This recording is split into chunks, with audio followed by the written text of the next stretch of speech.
আল্লাহ তাআলা বলছেন, ইয়া আইয়ুহাল্লাযীনা আমানু দুখুলু ফিস-সিলমি কাফা, হে ঈমানদারগণ তোমরা ইসলামের ভিতর পরিপূর্ণ প্রবেশ করো, পরিপূর্ণ প্রবেশ করো, শর্টকাট প্রবেশ করলে চলবে না।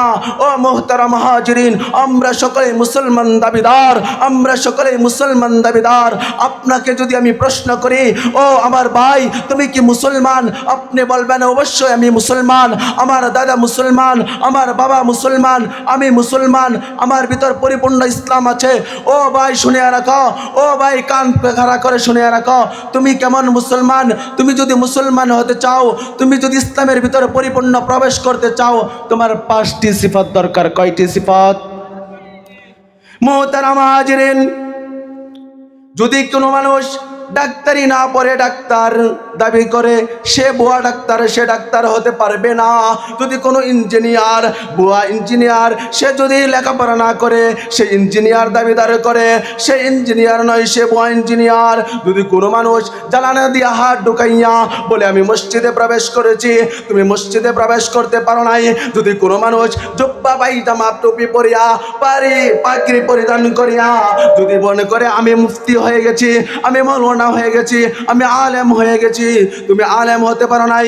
তুমি যদি আলেম হতে চাও, তোমার 15 থেকে 20 বছর মাদ্রাসায় পড়তে হবে। তুমি যদি কোরআনের হাফেজ হতে চাও, কোরআন মুখস্থ করতে হবে। তুমি যদি ডাক্তার হতে চাও, তোমার ডাক্তারি পড়তে হবে। তুমি যদি ইঞ্জিনিয়ার হতে চাও, তোমার ইঞ্জিনিয়ারিং পড়তে হবে।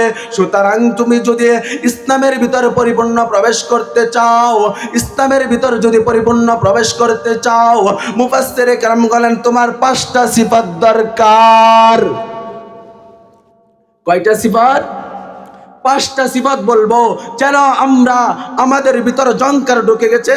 ও ভাই আমার, আমাদের ভিতরে জঙ্কার ঢুকে গেছে, আমাদের ভিতর নেফাকি ঢুকে গেছে। আমরা ইসলাম থেকে আজকে সরে যাচ্ছি, আমরা ইসলাম থেকে আজকে সরে যাচ্ছি। ইসলামের ভিতর যদি প্রবেশ করতে চাও, ইসলামের ভিতর যদি পরিপূর্ণ প্রবেশ করতে চাও, তোমার 5টা সিফাত দরকার। 5টা সিফাত কি? এক নজরে বলে দিচ্ছি, সময় অল্প, এক নজরে বলে দিচ্ছি। 5টা সিফাতের মধ্যে 1 নম্বর সিফাত হলো ঈমান। কি ঈমান? তুমি কালিমা পড়লা, 5 কালিমা পড়লা, তুমি ইমানদার হয়ে গেছো? না না না, তুমি 5 কালিমা পড়লেই তোমার ইমানদার হয়ে যাইবা না। তুমি যদি একবার ওযু করো, এই ওযু তোমার ভাঙ্গার কি কায়দা আছে না নাই? ওযু কি ভাঙ্গে না? হ্যাঁ, প্রস্রাব পায়খানা রাস্তা দিয়ে কোনো কিছু বার হইলেই তো ওযু ভাঙ্গে দা। ওযু ভাঙ্গার কারণ 7টা, আমাদের নুরানির ছাত্ররাই পারে। যেমন ভাবে একবার ওযু করলে ওযু সারা জীবন থাকে না, ওযু ভেঙে যায়, ঠিক তেমন ভাবে তুমি কালিমা পড়ছ, তুমি মুসলমানের ঘরে জন্ম নিছ, তাতে তুমি ইমানদার হয়ে যাও নাই। তোমার ইমান ঠিক রাখতে হবে, তোমার ইমান ঠিক রাখতে হবে। ইমান কিভাবে ঠিক রাখবা? সময় পাইলে পরে বলবো, ব্যাখ্যা পরে বলবো, সময় থাকলে পরে বলবো। ইমান যদি ঠিক রাখতে চাও, সর্বপ্রথম তোমার ধাপ হলো, যেটা তুমি করতেই পারবা না, সেটা হলো শিরিক। তুমি যদি আজকে মুসলমান, আজকে আমাদের এই দেশে, আজকে আমাদের এই গ্রামে অসংখ্য মুসলমান আছে, এই নেপাকিরা সকলের অন্তরে ঢুকে গেছে, তারা মাজারে গিয়া সেজদা দেয়। মাজারে গিয়া যদি কোনো মানুষ সেজদা দেয়, তার ইমান চলে যাইব, সে আর ইমানদার থাকবে না। মুহতারাম হাজিরিন, 1 নম্বর হলো, আপনি যদি ইসলামের ভিতরে পরিপূর্ণ প্রবেশ করতে চান, 1 নম্বর হলো আপনার ইমান ঠিক রাখতে হইবে। ইমানটাকে ঠিক রাখতে হইবে, ইমান ভাঙ্গা যাবে না। ইমান ভাঙ্গার বড় বড় 10টি কারণ আছে, পরবর্তী সময় আপনারা আমার কাছ থেকে শুনে নেবেন। ইমান ভাঙ্গা যাবে না, ও ভাই আমার, ইমান ভাঙ্গা যাবে না। 1 নম্বর হলো ইমান ঠিক রাখা। 2 নম্বর হলো কুরআন হাদিস অনুযায়ী ইবাদত বন্দেগী করা, কুরআন হাদিস অনুযায়ী ইবাদত বন্দেগী করা। আজকে আমাদের ভিতর নেপাকি ঢুকে গেছে, আজকে আমরা মন গড়া ইবাদত বন্দেগী বানায়া নিচ্ছি। আল্লাহর নবী বলেন, ক্বালান নবী সাল্লাল্লাহু আলাইহি ওয়াসাল্লাম, কুল্লু বিদআতিন দালালা, প্রত্যেকটা বিদআত গোমরা বানায়া দেয়। আর ওই বিদআত কোথা থেকে আসছে? সেই বিদআত কাকে বলা হয়? বিদআত কাকে বলা হয়? যেটা আল্লাহ তাআলার নবী থেকে, আল্লাহর নবী থেকে, আল্লাহর পয়গম্বর থেকে কোনো দলিল নাই, সাহাবী کرامদের থেকে কোনো দলিল নাই। আপনি আর আমি কাঠ মোল্লারা যেটা আমরা আবিষ্কার করেছি, সেটার নাম হলো বিদআত। সেই বিদআত থেকে আল্লাহ তাআলা আমাদের মুক্ত রাখুক, সকলে বলি আমিন।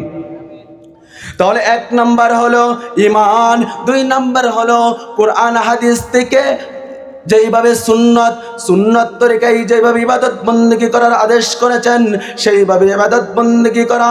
3 নাম্বার হলো হালাল রুজি খাওয়া।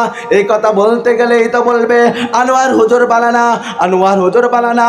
আল্লাহর নবী বলেন কুল লা ইয়াদখুলুল জান্নাতা জাসাদুন গুযিয়া বিল হারাম বক্ষণকারী কখনো জান্নাতে প্রবেশ করবে না। যদি আমরা হারামের দিকে যাই, হারাম আজকে তালে পরিণত হয়ে যাচ্ছে, সুদ ঘুষ তালে পরিণত হচ্ছে না।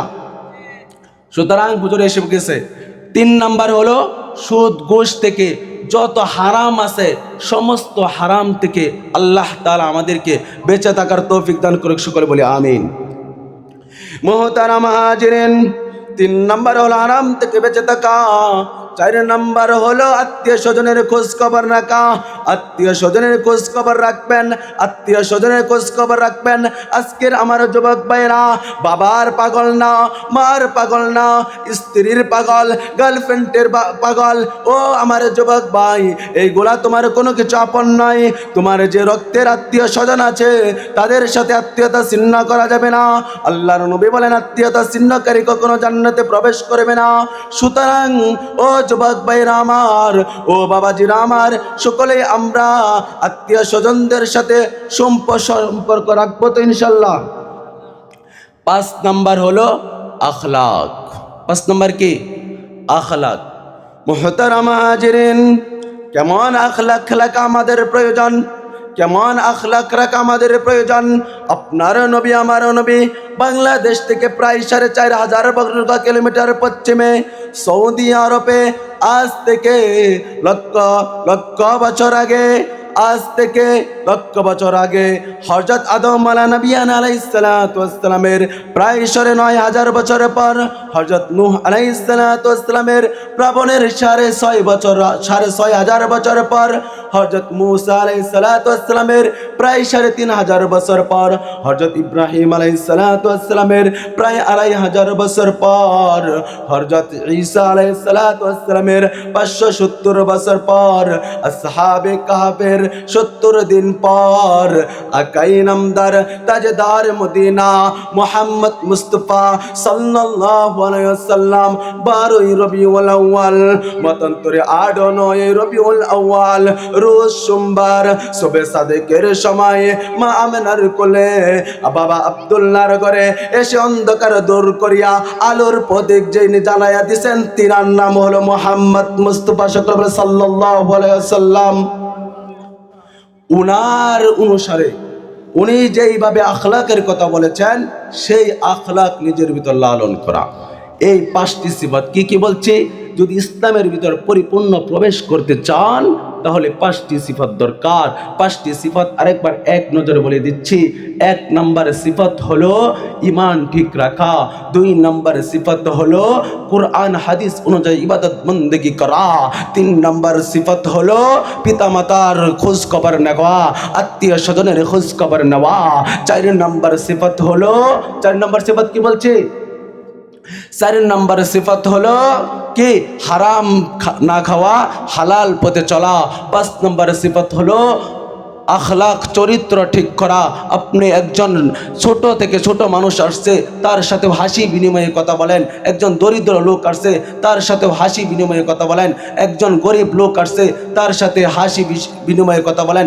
একজন ফকির লোক আসছে তার সাথে হাসি বিনিময়ে কথা বলেন। আপনার বসের সাথেই শুধু হাসি বিনিময় করে কথা বলবেন। আপনার স্যারের সাথেই শুধু হাসি বিনিময় কথা বলবেন। এটা ইসলাম মানে না। আল্লাহ তাআলা আমাদেরকে এই 5টি সিফাত নিজের ভিতর লালন করার তৌফিক দান করুক, সকলে বলে আমিন। এখন আপনাদের সম্মুখে কুরআন ও হাদিস